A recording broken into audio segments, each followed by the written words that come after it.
my peeps. Welcome to Workday Playdate. We are the podcast where we turn the everyday chaos of leadership into connection, creativity, and a little bit of comedy. Now, it is June, and that means we are diving deep into our theme of the month, working through uncertainty. Now, whether you're sipping coffee in your sweatpants or you're sitting in actual pants as at a hot desk in a hybrid office, I just want you to know today's episode is for you. Because let's be honest, that return to the office life, it's been awkward. It's been clunky. It's been uncertain, to say the least, which brings us to today's juicy topic, hybrid headaches. Here's how to make the office return less awkward and more awesome. Let's get into it. Okay, here's the sitch. Leaders everywhere are trying to figure out, how do I get my team to actually want to come into the office without turning into a corporate cruise director or offering free pizza every Wednesday? The hybrid world we now live in has blurred every single boundary. Home is work. Work is home. Your kitchen table is now a boardroom and a preschool art studio. And while flexibility has been great, studies have shown us that nearly 1 in 3 employees feels less connected to their team in a hybrid setup. And that is according to Microsoft's 2023 Work Trend Index. So when people finally do come into the office, it can feel stiff. It can feel forced. It can even feel performative. You know the vibe. Hey, Steve, it's nice to see your legs again. Is this seat taken or is it emotionally unavailable? Yeah, we're going there. So if you are a people leader trying to bring the team back in a way that feels intentional, not awkward AF, this episode is calling you in. We see you. You are juggling Slack pings, performance reviews, and panicked looks from employees who don't remember how to use the communal coffee machine. You are trying to create connection, but also boundaries. You want people to feel safe and seen, not micromanaged or monitored. You are doing the best you can, and there's a better way. So grab your coffee, your courage, and maybe that old pair of office shoes you haven't worn since 2020. We're about to give you 10 leadership tips that will make returning to the office less awkward and way more awesome. Let's go. Okay, here is leadership tip number 1. It's data-backed. It's human-centered. Number 1, start with empathy. What does this mean? Before you roll out mandates or structure, start by listening. Understand how your people are feeling about hybrid life. Here's how to do it. You can run an anonymous pulse survey asking what's your biggest concern about returning to the office. And number 2, you can have managers hold one-on-ones that start with what would make the return feel good for you. So first and foremost, anonymous surveys are awesome. We use them as a pre-work survey here before, not for this specific thing. We do pre-work surveys here at Improve It before we go in to do a live event. And when you make a survey anonymous, it gives people the actual ability to say what they really want to say, not hold back. So that anonymous survey, what's your biggest concern about returning to the office, can give you some good input. And then you can ask your leaders to hold one-on-ones. And ask, what would make this feel good for you? What would make coming back to the office feel good for you? And see what they say. This is why it matters. Gallup found that 70% of variance in team engagement is due to the manager. Empathy creates trust, and trust creates buy-in. So listen, number 1, start with empathy first.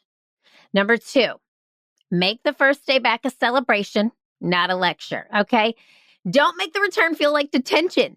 Instead, design a welcoming experience that makes people so excited to be there. Here's how you can do it. You can greet them as they're coming in. You can play music. You can have fun things out on the table. People love food. Create a space where people want to congregate. Make it like a party. And then you can host a 30-minute re-onboarding improv game or team warm-up. I know a guy or girl or a group of humans who could come in and help you do that. You can create a photo booth, the welcome back memory wall. Treat it like a party. Make it fun. Make it exciting, and they'll want to come back. Now, HBR research shows us that teams with shared positive experiences increase collaboration by 50%, and they feel more psychological safety. So making it a celebration, not a lecture or like sitting through an awkward orientation is important. People will remember how you made them feel. Number 3, define your purpose, not just the policy. People don't just need rules. They need reasons. Frame your in-office days around what they're best for. Connect. Y'all, what is happening? I keep it real and don't edit. Let me get back to it. What are they best for? There's 3 C's: connection, creativity, and collaboration. So instead of saying we're in on Tuesdays, say it Tuesdays are team innovation days. No Zooms, all brainstorming. Reinforce that presence equals participation, not micromanagement. So you're bringing people together, and I will tell you this for free. Anytime my team and I brainstorm, if we do it over Zoom, it's fine. It's great. It still works. When we are in person, that collaboration just heightens. People feel and feed off each other's energy. When you're on Zoom or on Teams, you've got that wall between you, the virtual wall. Let's break that third wall, bring people together, and give them a purpose. We're going to brainstorm. And behavioral science backs this up. It shows people are more likely to follow rules if they understand why they exist. Purpose drives intrinsic motivation. All right. Number 4, schedule serendipity. What does that mean? Remote work erased the water cooler moments, y'all. Now, us people leaders need to intentionally design spontaneity. So, here's how you can do this. You can set up coffee roulette with random people pairing every month. You can say this month such and such is meeting with this and such, and you are going to have coffee together in this Zoom room. Okay, this is something to do when you are in that hybrid work mode of working from home. So you can set up coffee roulette, create random pairings with people every month, try to pair people who could be great mentors to somebody in the organization. You can use Slack as a way to create culture and post daily question like, what's a movie you've seen 10 times? People love to talk about television. You can place whiteboards when you are in the office and communal areas with fun prompts or gratitude boards that just create connection and community. So I'm giving you this, but I want you to know there's science that back this up too. MIT's Human Dynamics Lab found that spontaneous casual conversation is the number 1 predictor of team productivity. The number 1 predictor of team productivity.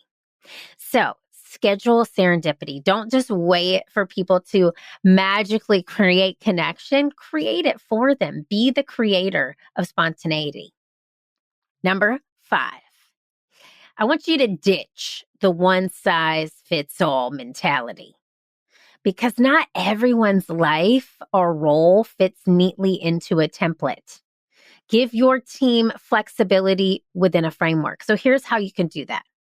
You can allow teams and individuals to vote on which days they're in. Now, I know a lot of leaders like all of the team to be in on the same time. So you can host a vote. Okay, we're coming in 3 days a week. Let's pick the 3 days. And as a team, you do a collective vote and the top 3 days win.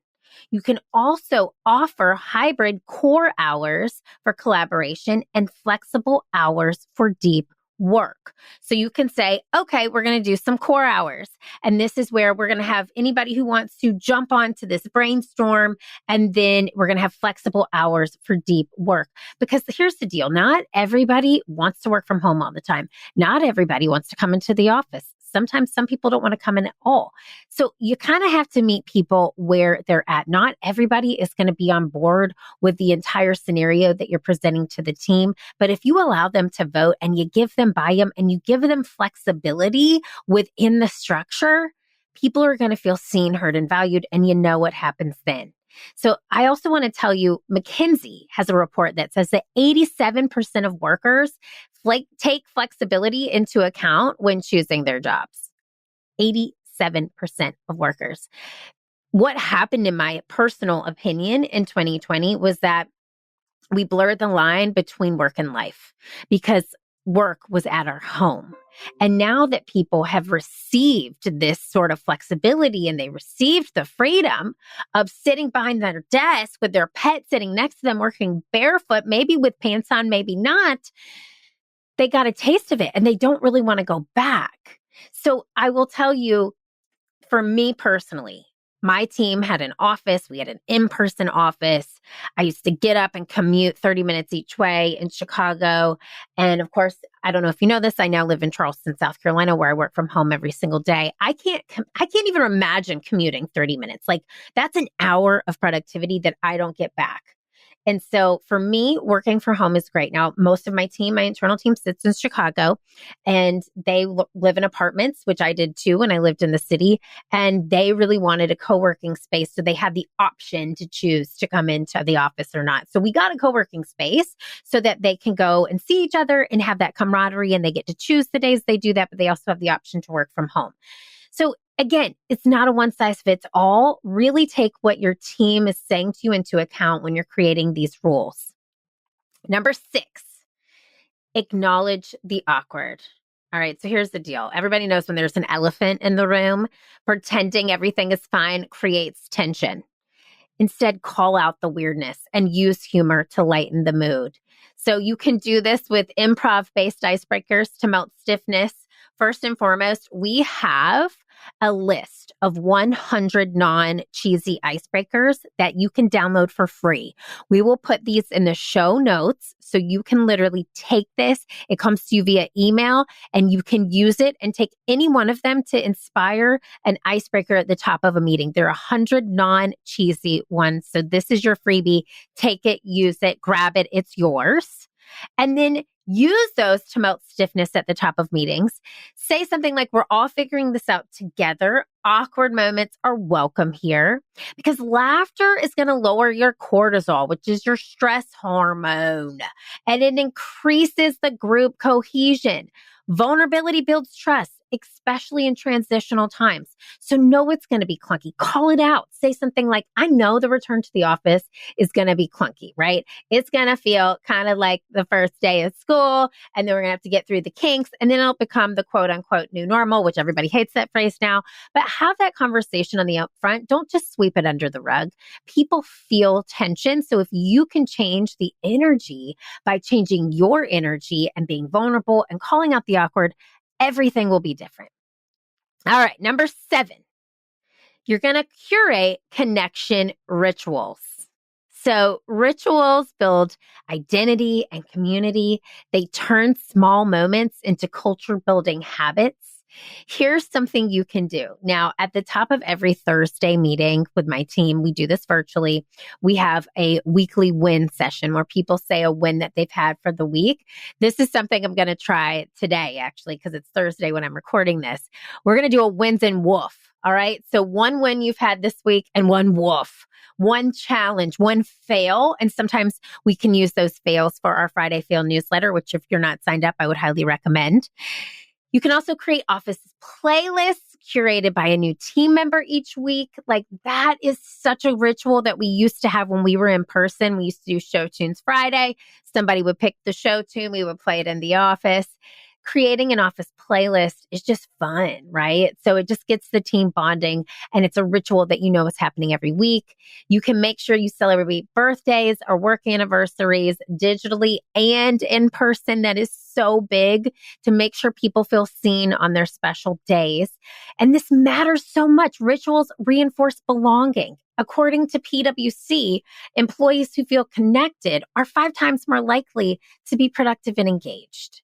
So when you make people feel seen, heard, and valued, they want to show up. And when they want to show up, productivity rises. And when that happens, everyone thrives.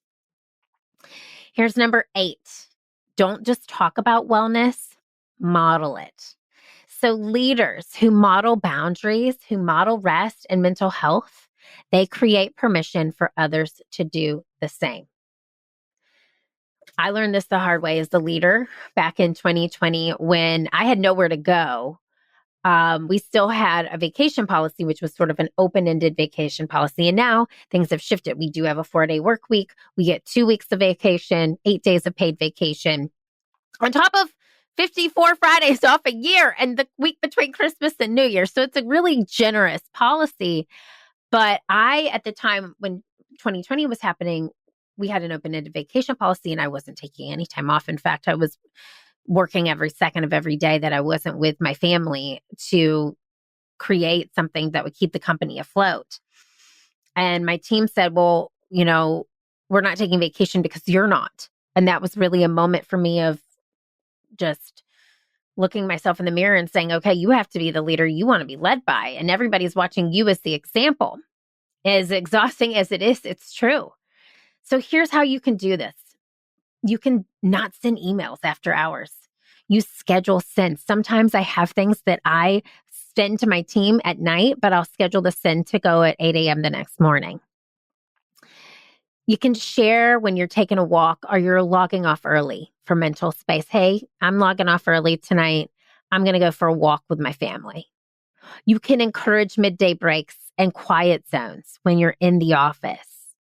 So APA research shows that employees are 2.5 times more likely to stay at a job when they feel their employer cares about their well-being.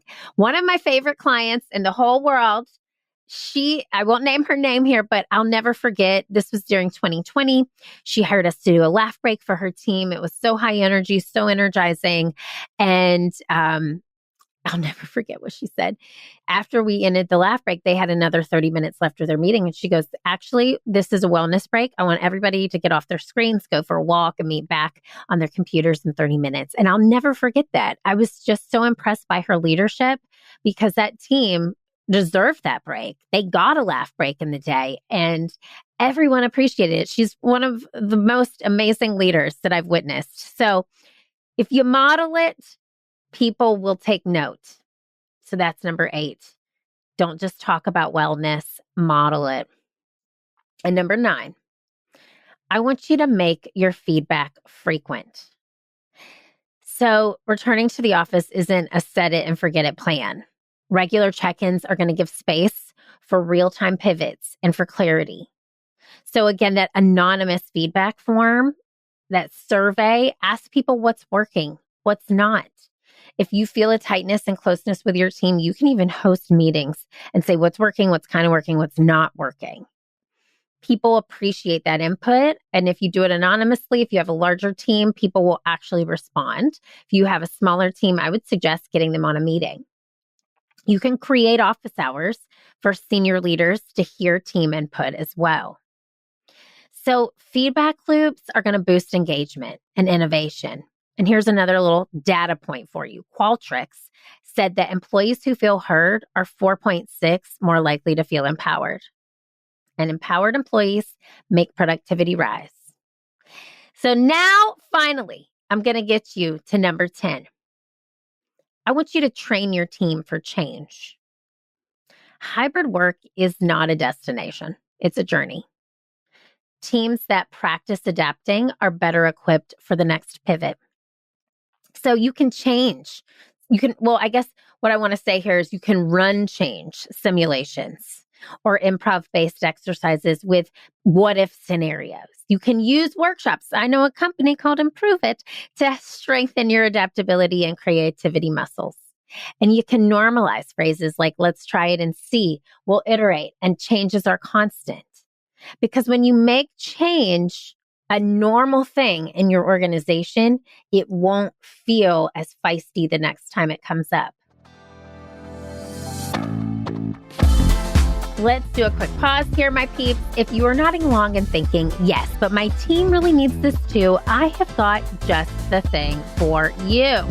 This is called our Working Through Uncertainty Workshop, and it is a 2-hour interactive experience available virtually for up to 50 people or in person for up to 100. In this experience, we will guide your team through improv-based exercises and reflective prompts that help them manage stress, make confident decisions in chaos, and build serious adaptability muscles.